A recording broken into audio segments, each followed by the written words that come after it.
இப்போது புதிய அறிமுகம் ஆச்சி ஹோட்டல் சாம்பார் 50 கிராம் ரூபாய் 20 மட்டுமே. மகாராஷ்டிராவில் கடும் இழுபறிக்கு பிறகு அமைச்சரவைக்கான இலாக்காக்கள் ஒதுக்கப்பட்டுள்ளன. கடந்த நவம்பர் 20ஆம் தேதி நடைபெற்ற மகாராஷ்டிர மாநில சட்டமன்ற தேர்தலில் பாஜக கூட்டணி அமோக வெற்றி பெற்றது. தனி பெரும்பான்மைக்கு தேவையான அதிக இடங்களை பாஜக கூட்டணி பெற்றிருந்தும் முதலமைச்சர் தேர்வு தொடங்கி அமைச்சரவை அமைத்து இலாக்காக்களை ஒதுக்குவது வரை 1 மாத காலத்திற்கு கடும் இழுபறி ஏற்பட்டது.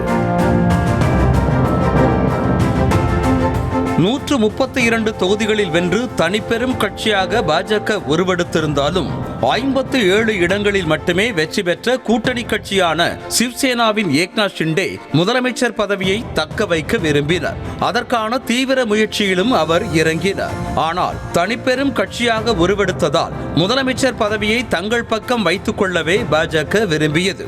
அதனைத் தொடர்ந்து ஏக்நாத் ஷிண்டேவை சமாதானப்படுத்தும் முயற்சியில் தீவிரமாக இறங்கிய பாஜக அதில் வெற்றியும் கண்டது. சுமார் 12 நாட்களுக்கு பிறகு டிசம்பர் 5ஆம் தேதி தேவேந்திர பட்னவிஸ் 3வது முறையாக முதலமைச்சராக பதவியேற்றார். அவருடன் சேர்ந்து சிவசேனாவின் ஏக்நாத் ஷிண்டே மற்றும் தேசியவாத காங்கிரசின் அஜித் பவார் துணை முதலமைச்சர்களாக பதவியேற்றுக் கொண்டனர்.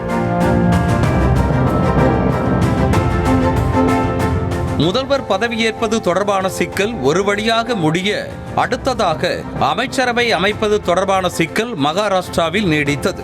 எந்தெந்த கட்சிக்கு எத்தனை அமைச்சர் பதவி கொடுப்பது என்ற சிக்கல் சுமார் 10 நாட்கள் நீடிக்க நீண்ட இழுபறிக்கு பின்னர் டிசம்பர் 15ஆம் தேதி முழு கேபினட் அமைச்சர்களும் பதவியேற்றுக் கொண்டனர். அப்போது பாஜகவை சேர்ந்த 19 எம்எல்ஏக்களும் சிவசேனாவை சேர்ந்த 11 எம்எல்ஏக்களும் தேசியவாத காங்கிரசின் 9 எம்எல்ஏக்கள் என மொத்தம் 39 பேர் அமைச்சர்களாக பதவியேற்றுக் கொண்டனர். அதனைத் தொடர்ந்து அமைச்சரவை இலாக்கா ஒதுக்குவதிலும் கடும் இழுபறி நீடித்தது.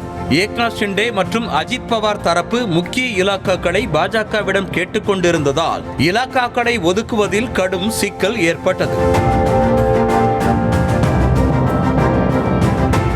ஒரு வழியாக தீவிர பேச்சுவார்த்தைக்கு பின்னர் கூட்டணி கட்சிகளிடம் சமரசம் ஏற்பட்டதை தொடர்ந்து டிசம்பர் 21ஆம் தேதி இரவு அமைச்சர்களுக்கான இலாக்காக்கள் ஒதுக்கப்பட்டன. அதில் முதல்வர் தேவேந்திர பட்னவிஸ் உள்துறையை தக்க வைத்துக் கொண்டார். துணை முதல்வர் ஏக்நாத் ஷிண்டேவிற்கு வீட்டு வசதி மற்றும் பொதுப்பணித்துறை, நகர்ப்புற வளர்ச்சித்துறை ஆகிய முக்கிய துறைகள் ஒதுக்கப்பட்டுள்ளன. மேலும் அவரது கட்சியைச் சேர்ந்த அமைச்சர்களுக்கும் சுகாதாரத்துறை, போக்குவரத்து துறை, சுற்றுலாத்துறை உள்ளிட்ட முக்கிய துறைகள் ஒதுக்கப்பட்டுள்ளன. மற்றொரு துணை முதல்வரான அஜித் பவாருக்கு நிதித்துறை உள்ளிட்ட முக்கிய துறைகள் ஒதுக்கப்பட்டுள்ளன. சட்டப்பேரவை தேர்தலில் பெற்ற மிகப்பெரிய வெற்றியை காட்டிலும் கூட்டணி கட்சிகளை ஒருங்கிணைத்து கிட்டத்தட்ட 1 மாத காலத்திற்கு பின்னர் முழுமையான ஆட்சியை அமைத்து மகாராஷ்டிராவில் அரசு செயல்பட தொடங்கியிருப்பதை பாஜக ஒரு சாதனையாகவே பார்த்து வருகிறது. இப்போது புதிய அறிமுகம் ஆச்சி ஹோட்டல் சாம்பார் 50 கிராம் ரூபாய் 20 மட்டுமே.